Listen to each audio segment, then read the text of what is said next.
devices that are easy for nurses to use that can deliver the sound within the incubator, we could really be helping lots and lots of babies in terms of their pain and stress that they experience in the first days of their lives. Now, a Japanese group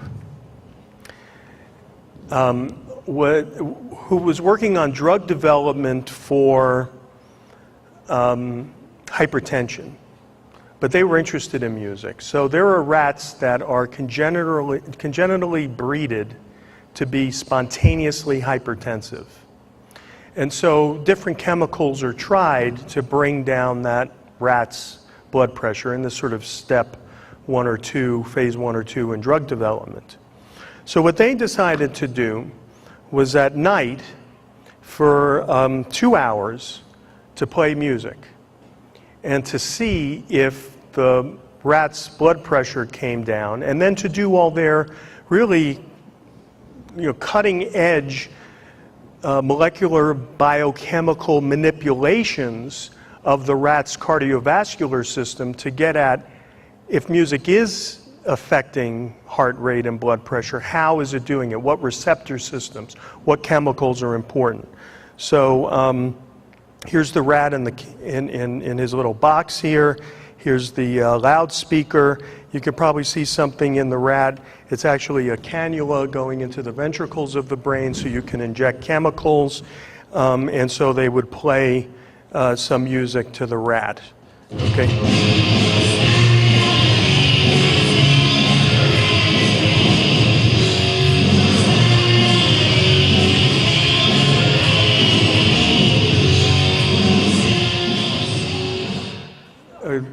That's the wrong sound file.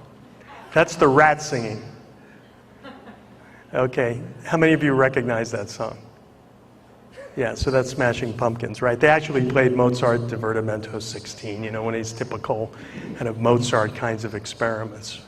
Maybe not for any good reason, but what they showed was that if they played Mozart for 2 hours, this is the systolic blood pressure measurement on the y-axis. This is time on the x-axis. And this is the baseline, right, without the music. So you can see the systolic blood pressure came down in the rats with the Mozart.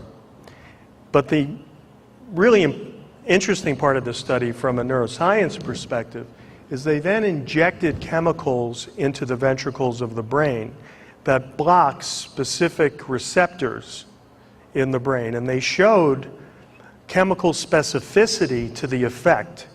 So if they injected drugs that blocked receptors in the basal ganglia for dopamine, the dopamine D1 receptor subtype, and they blocked that receptor, it didn't matter. But if they blocked the D2 receptor, the music effect was abolished. And then they went on to do immunofluorescent chemistry to look at the concentration of different chemicals and receptors.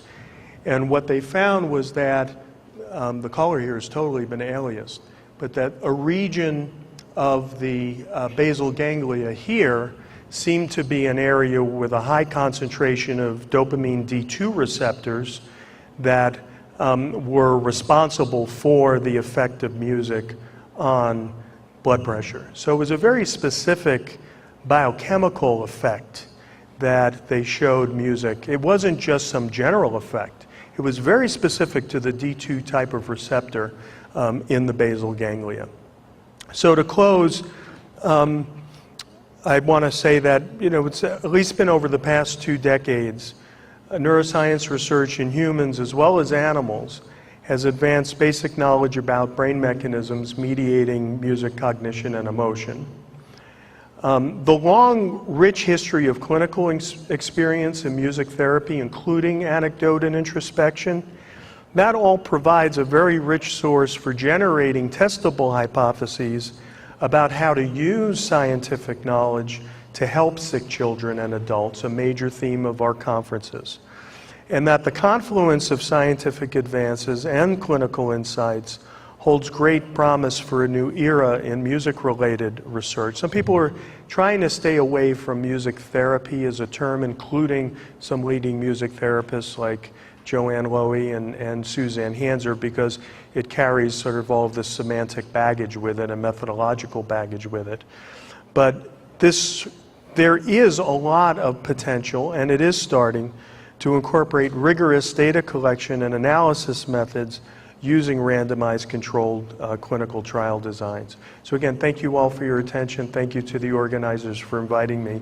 And thanks to my colleagues for their contributions to the research and the support of the research through the Institute. Thank you.